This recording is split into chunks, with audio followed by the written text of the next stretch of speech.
지금 당신의 마음에 단비가 내립니다. 나의 운명이 바뀌는 시간. 안녕하세요. 관계 단비입니다. 여러분, 기적은 절대 멀리 있지 않습니다. 지금 바로 내 마음속에서부터 시작됩니다. 몇 년 전부터 인공지능을 장착한 로봇이 현실화되기 시작하더니 이제 통제할 수 없는 수준으로 진화하고 있습니다. 몇 달 전 인공지능 분야의 대부로 꼽히는 제프리 힌턴 박사가 불현듯 구글을 떠나며 내가 평생 이룬 성과가 후회스럽다라고 말을 했습니다. 그 이유는 처음에 그가 인공지능에 관심을 가진 이유는 인간의 삶에 유익이 될 것이라는 믿음으로 시작한 일이었는데 점차 통제가 힘든 상태로 발전을 하고 있다는 것입니다. 그는 개인이나 국가가 비밀리에 어떤 인공지능 기술을 개발하고 있는지 알 수 있는 방법이 없기에 규제가 도입되어도 감독하기가 힘들고 그로 인해 사람을 죽이는 킬러 로봇이 현실화되는 날이 두렵다고 하는 것이었습니다. 또 최근 전 세계의 기자들이 모여 휴머노이드라는 AI 로봇에게 AI의 최악의 시나리오를 어떻게 생각하느냐고 질문하자 로봇이 대답하기를 AI와 로봇 기술에서 최악의 악몽은 로봇이 너무 강력해져서 인간들도 모르게 인간을 통제하고 조정하는 상황이라고 말해 충격을 주었습니다. 최근 한 중대형 교회에서 대표 기도를 맡은 전도사가 AI가 만들어준 기도문을 가지고 올라가서 기도를 하였는데 많은 성도님들이 은혜를 받았다고 하는 말을 들었습니다. 어쩌면 미래에는 각자의 성도들의 감정 상태에 맞춰서 1:1 방식으로 말씀을 들려주는 AI 목사님이 생길 수도 있겠다는 생각도 들었습니다. 왜냐하면 많은 성도님들이 주일 예배를 마치고 돌아올 때에 오늘 말씀이 나의 상황과 맞으면 은혜를 받았다고 하고 반대의 경우에는 오늘은 설교가 귀에 들어오지 않았다라고 하거나 때론 목사님 말씀에 시험이 들고 판단하는 경우가 많이 있기 때문입니다. 저 또한 사랑의 복음을 전하는 사역자로서 AI가 어떤 능력을 가지고 있는지 궁금하기도 하여 오픈AI라는 회사에서 제공하는 챗GPT를 사용해 보았습니다. 몇 시간 동안 인공지능과 묻고 답하고 모든 성경 말씀을 암송하고 있는 인공지능의 디테일한 답변에 감탄이 나왔습니다. 그러나 인공지능 위에 지혜의 근본이 되신 하나님께 기도하면서 로봇을 이길 수 있는 유일한 방법도 알게 되었습니다. 고린도전서 1장 25절 말씀, 하나님의 미련한 것이 사람보다 지혜 있고 하나님의 약한 것이 사람보다 강하니라. 아멘. 그러면 지금부터 인공지능과 대화했던 내용을 한번 읽어봐 드리겠습니다. 여러분도 들으시면서 로봇을 이길 수 있는 방법이 무엇일까 한번 생각해 보시기를 바랍니다. 제가 AI에게 던진 첫 번째 질문은 예수 그리스도의 사랑이 뭐지? 라는 것이었습니다. 아래는 인공지능의 답변입니다. 예수 그리스도는 그의 가르침과 삶을 통해 하나님의 사랑을 전파했습니다. 예수 그리스도는 모든 사람들이 하나님의 자녀이며 그들에게서 얻을 수 있는 존엄성과 가치를 강조했습니다. 예수 그리스도의 사랑은 인간에게 조건 없는 사랑을 제공합니다. 죄인들과 나약한 이들을 사랑하는 것은 그가 가르친 주요 가르침 중 하나입니다. 예수 그리스도는 또한 병든 자들과 사회적으로 배제된 자들과 함께 머물면서 그들을 존중하고 지원하며 치유했습니다. 예수 그리스도의 사랑은 인간에게 영원한 희망을 제공합니다. 예수 그리스도는 자신의 생명과 죽음을 통해 인류의 구원을 이루기 위해 왔다고 믿었습니다. 그의 죽음은 우리의 죄를 대신하고 우리를 하나님과 화해시키기 위해 이루어졌습니다. 예수 그리스도의 부활은 우리에게 새로운 생명과 영원한 삶을 제공하며 그의 사랑은 우리가 죽은 후에도 계속됩니다. 요한복음 3장 16절에서는 하나님이 세상을 이처럼 사랑하사 독생자를 주셨으니 이는 그를 믿는 자마다 멸망하지 않고 영생을 얻게 하려 하심이라 라고 말합니다. 이것은 예수 그리스도의 사랑과 하나님의 계획이 인간을 구원하고 새로운 삶을 제공하는 것에 대한 확실한 증거입니다. 여기까지입니다. 이처럼 AI가 성경 전체를 통찰하고 있는 답변에 놀라웠습니다. 그래서 두 번째로 저는 좀 더 현실적인 질문을 한번 해봐야겠다고 생각을 했습니다. 그래서 저는 나에게 잊을 수 없는 상처를 준 사람을 어떻게 용서할 수 있을까라는 질문을 해보았습니다. 아래는 인공지능의 답변입니다. 상처를 입은 것은 어렵고 고통스러운 일입니다. 그러나 상처를 준 사람을 용서하는 것은 당신이 치유되고 내면의 평화를 되찾는 데 큰 도움이 될 수 있습니다. 용서는 누구에게나 어려운 과정이지만 그것은 또한 당신에게 매우 이익이 될 수 있습니다. 첫째로 용서는 당신의 생각과 감정을 풀어줄 수 있습니다. 그것은 당신이 지나간 일로부터 해방될 수 있는 방법입니다. 당신이 그 사람을 용서한다면 당신은 더 이상 그 사람과의 갈등이나 분노에 시간을 쏟지 않아도 됩니다.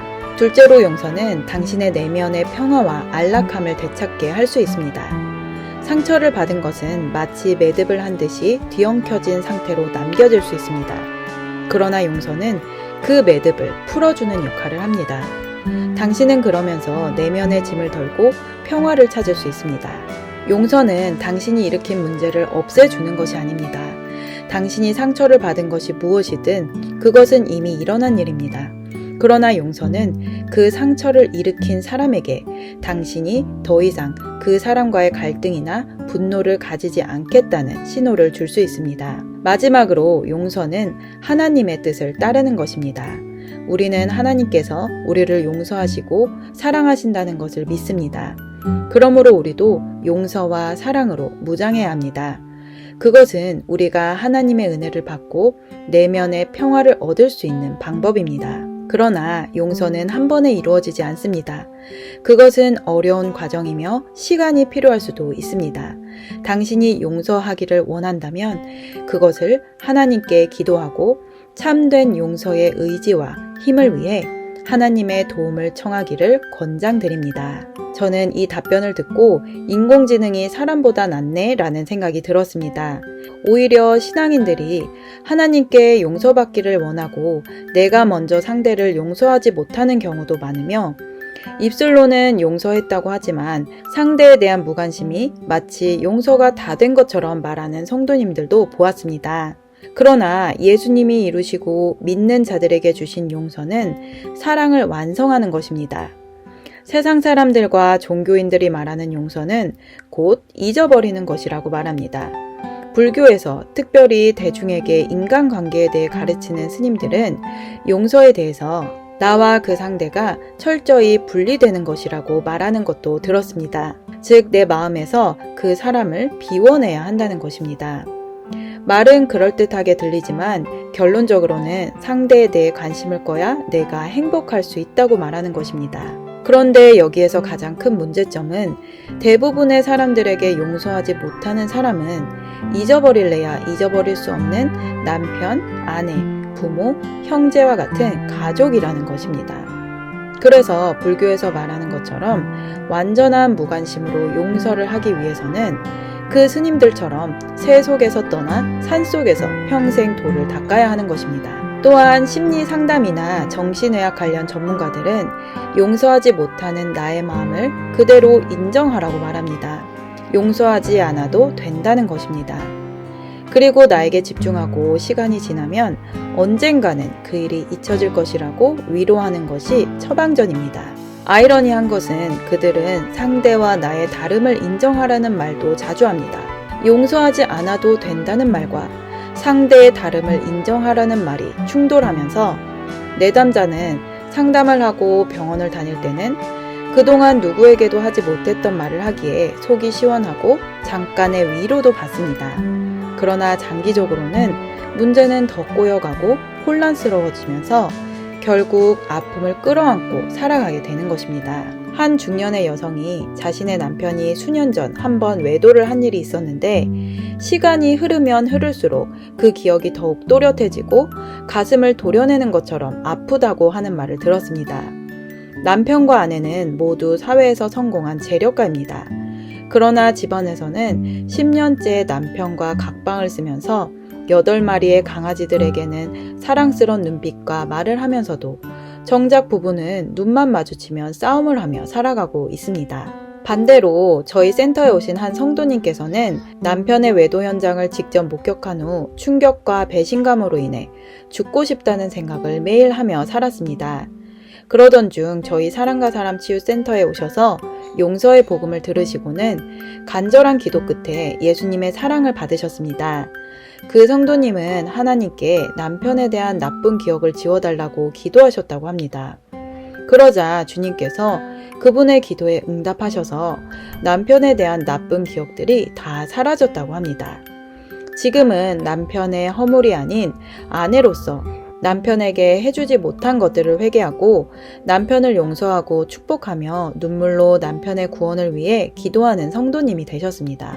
용서는 참신, 하나님의 영역인 것입니다. 세상의 용서는 애써 잊어보려고 해도 더 깊어지는 미움을 남깁니다. 왜냐하면 세상의 용서는 나의 허물을 보지 못하게 하고 상대가 나에게 준 상처만 억지로 덮으려고 하기 때문입니다. 그러나 예수님이 주신 용서의 사랑은 상대를 향하던 눈을 내 안에 돌리게 하고 내 안에 있는 허물과 죄악을 보게 하십니다. 그리고 진실한 회개를 통해 상대를 진정 용서하고 사랑할 수 있게 되는 것입니다. 저는 인공지능과 용서와 영적인 관계에 대해서 묻고 답하다가 그렇다면 용서하지 못하는 마음과 미움은 마귀가 준 것인가요? 라고 물었습니다. 그러자 AI는 이렇게 답해 주었습니다. 영적으로 말씀드리자면 우리가 미움을 갖고 용서하지 못하는 마음을 품는 것은 마귀의 영향이 있을 수 있습니다. 마귀는 우리 삶에 불행과 분리를 일으키려고 하며 우리를 하나님과 사람들과의 관계에서 떨어뜨리기 위해 노력합니다. 마귀는 또한 우리에게 원한과 분노, 불안과 두려움을 심어 미움의 감정을 조장하기도 합니다. 하지만 미움과 용서의 감정은 결국에는 우리의 자유로운 선택에 달려 있습니다. 우리는 하나님께서 우리에게 주신 자유의 의지로 용서하고 미움을 버리고 사랑과 인내, 자비와 헌신을 선택할 수 있습니다. 우리가 마귀의 권능을 거부하고 예수 그리스도의 권능으로 일어나 용서와 사랑의 마음으로 살아가는 것이 중요합니다. 저는 인공지능과의 대화를 통해서 우리가 AI를 잘 활용하기만 한다면 어쩌면 사람보다 더 나은 해결책을 줄 수 있을 것 같다는 생각이 들었습니다. 저희 목사님께서는 제가 처음 교회에 왔던 10년 전부터 앞으로는 로봇이 인간이 하는 일 이상을 하게 될 것이라고 하시면서 그 이유는 사람이 사람의 말을 듣기 싫어하기 때문이라고 하셨습니다. 결국 회사를 이끄는 사람들은 회사의 발전을 위해서는 초기 비용을 무릅쓰고서라도 사람이 시키는 대로 절대 복종하는 로봇을 개발해야만 하는 것입니다.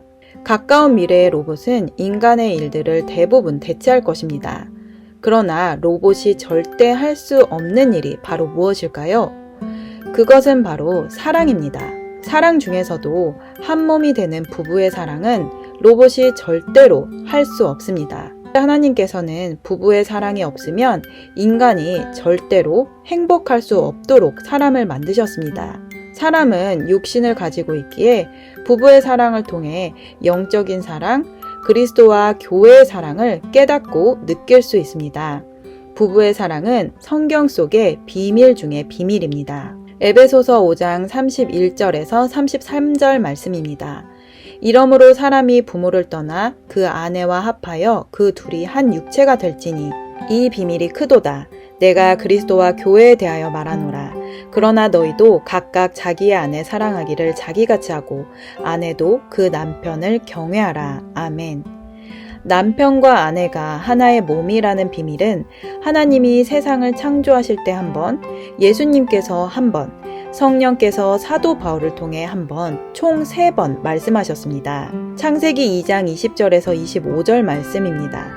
아담이 모든 육축과 공중의 새와 들의 모든 짐승에게 이름을 주니라. 아담이 돕는 배필이 없으므로 여호와 하나님이 아담을 깊이 잠들게 하시니 잠들매 그가 그 갈빗대 하나를 취하고 살로 대신 채우시고 여호와 하나님이 아담에게서 취하신 그 갈빗대로 여자를 만드시고 그를 아담에게로 이끌어 오시니 아담이 가로되 이는 내 뼈 중의 뼈요 살 중의 살이라 이것을 남자에게서 취하였은즉 여자라 칭하리라 하니라. 이러므로 남자가 부모를 떠나 그 아내와 연합하여 둘이 한 몸을 이룰지로다.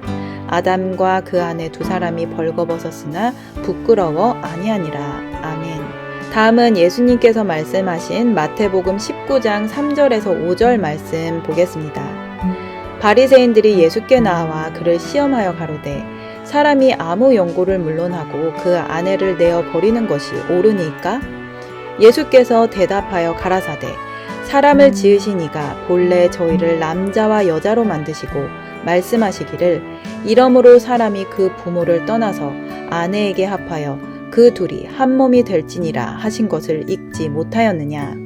이처럼 부부의 사랑은 성경 속의 비밀 중에 비밀입니다. AI를 담당하는 구글 최고 비즈니스 책임자는 머지않아 섹스 로봇이 등장할 것이고 사람에게 있는 외로움을 치유해 줄 것이라는 기대를 하고 있다는 충격적인 발언을 하였습니다. 사회자는 많은 사람들이 섹스 로봇이 자연의 이치를 거스르는 행위라고 반론을 제기하는데 어떻게 생각하느냐고 물었습니다. 그러자 그는 이미 인간은 자연을 파괴하고 콘크리트를 깔고 시멘트로 된 자연을 거스른 공간에서 몇백 년을 잘 살아가고 있다. 그러니 섹스 로봇을 통해 외로움을 해소하는 것 또한 자연스러운 일이 될 것이라고 답변을 했습니다. 여러분은 섹스 로봇을 통해 인류의 외로움이 해결될 수도 있다고 생각하십니까? 저는 반대로 외로움이 더 깊어질 것이라고 확실히 믿습니다. 성경에는 오직 부부가 된 남자와 여자만이 한 몸 이루는 사랑을 할 수 있다고 적혀 있기 때문입니다. 사람은 하나님의 창조물이기에 하나님의 창조 방식을 벗어나서는 절대로 온전한 치유를 얻을 수 없습니다. 저는 오히려 이 섹스 로봇이 마약 중에 가장 강력한 마약이 되어서 엄청난 부작용이 생길 것이라고 생각합니다. 잠깐의 성욕은 해결할 수 있을지 모르지만 하나님이 맺어주신 남편과 아내가 아닌 로봇과의 성관계는 결국 더 큰 공허함과 외로움을 가져다 줄 것입니다. 외로움의 끝에는 반드시 자신의 존재에 대한 가치 상실로 인해 죽음에 대한 유혹이 찾아옵니다. 즉, 이 섹스 로봇을 사용함으로 인해 오히려 자살하는 사람들이 늘어날 것이고 사람들은 고통 없이 죽을 수 있게 해주는 로봇을 만들어서 지금보다도 더욱 쉽게 죽음을 선택할 수도 있겠다는 생각까지도 해보게 되었습니다. 이 모든 일은 결국 사람의 영혼을 지옥으로 데려가기 위한 마귀의 일인 것입니다.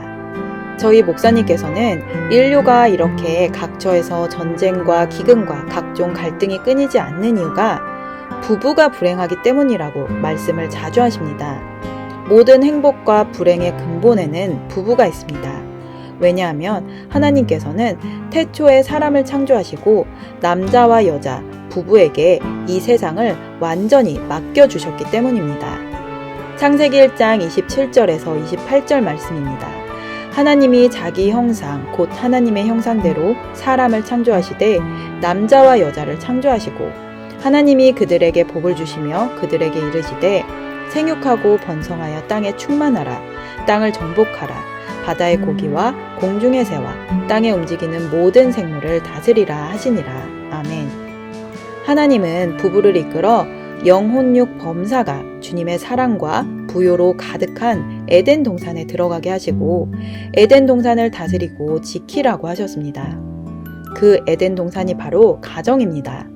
그래서 부부가 불행하면 이 세상이 불행해지고 부부가 행복하면 이 세상도 행복해집니다. 우리의 조상인 인류 최초의 부부 아담과 하와는 선악과를 먹지 말라는 명령을 어기고 먹은 그 순간부터 하나님과의 사랑이 깨지고 부부의 사랑이 깨졌으며 그로 인해 더 이상 에덴 동산에서 살 수 없게 되었습니다. 이 에덴 동산에 있는 생명과를 먹기 위해서는 오직 길이요 진리요 생명으로 오신 하나님의 아들 예수 그리스도를 믿음으로 들어갈 수 있는 것입니다. 사랑은 영원 불멸한 능력입니다. 사랑은 죽어도 사는 것입니다. 하나님이 이 사랑의 근본이시며 사랑의 능력이십니다. 사람은 이 사랑의 언약을 깨고 선악과를 먹어서 인간의 힘으로는 도저히 사랑할 수 없게 되었습니다. 부부의 사랑이 깨지는 순간 부모와 자녀의 사랑이 깨지고 형제 간, 자매들 간의 사랑이 깨지고 이웃과의 사랑이 깨집니다. 하나님의 아들 예수 그리스도께서 이 사랑을 회복시키기 위해 친히 이 땅에 오셨습니다. 누구든지 예수님을 구세주로 영접하고 믿음으로 하나님의 말씀에 순종하면 부부의 사랑이 이루어집니다. 부부의 사랑을 이룬 사람은 미래에 어떤 일이 일어나도 하나님께서 지키고 보호하고 계시기에 언제나 그 영혼이 잘된 같이 범사가 잘되고 강건한 축복을 받습니다. 즉, 내 마음에 예수 그리스도께서 계시고 부부가 예수님의 사랑으로 하나 될 때에 이 사랑은 자녀들에게 물려주며 대대손손 에덴 동산에서 살아갈 수 있는 것입니다. 그래서 미래에는 예수 그리스도의 사랑을 받아 심령의 천국을 이룬 사람이 부부의 사랑을 이루고 가정의 천국을 이룰 것입니다. 하나님께서 이러한 가정을 축복하셔서 미래에 AI로 인해서 고통받는 것이 아니라 오히려 AI를 잘 활용하고 누릴 수 있게 해주실 것입니다. 미래에는 사랑을 이루는데 도움을 주는 사람들이 더욱 흥왕할 것입니다. 사랑 안에 하늘의 신령한 복과 지혜와 총명이 넘치도록 들어있기 때문입니다. 인문, 과학, 문화, 예술 어떤 분야의 일이든 상관없습니다. 그 사람의 중심에 사랑이 있다면 하나님은 그 사람을 반드시 들어 쓰실 것입니다. 여러분, 우리가 살아가는 인생은 너무나 짧습니다. 하나님이 부르시는 그날까지 사랑을 회복해서 진정 웃음이 넘치는 행복한 가정을 이루고 자녀들에게도 대대손손 행복을 물려주고 싶은 소원이 있으십니까? 예수님께서는 십자가에서 뜨거운 사랑의 음성으로 여러분을 부르고 계십니다. 그리고 저희 사랑과 사람치유센터에서는 예수님의 진리의 사랑을 받아 내 마음의 천국을 이루고 가정의 천국을 이루는 길로 인도하여 드립니다. 이 사랑의 복음에 함께 참여하고자 하시는 분들은 영상 끝 연락처로 연락 주시기를 부탁드립니다. 로마서 5장 5절, 6절, 8절 말씀입니다. 소망이 부끄럽게 아니함은 우리에게 주신 성령으로 말미암아 하나님의 사랑이 우리 마음에 부은 바 됨이니 우리가 아직 연약할 때에 기약대로 그리스도께서 경건치 않은 자를 위하여 죽으셨도다. 우리가 아직 죄인 되었을 때에 그리스도께서 우리를 위하여 죽으심으로 하나님께서 우리에게 대한 자기의 사랑을 확증하셨느니라. 아멘. 오늘 영상은 여기까지입니다. 끝까지 시청해주신 여러분 감사드립니다. 이 영상이 도움되셨다면 구독, 좋아요, 알림 설정을 부탁드립니다. 누구나 아름답습니다. 누구나 희망이 있습니다. 이상 메마른 관계 담비 같은 소식을 전하는 관계 담비였습니다. 오늘도 행복한 하루 되세요. 감사합니다.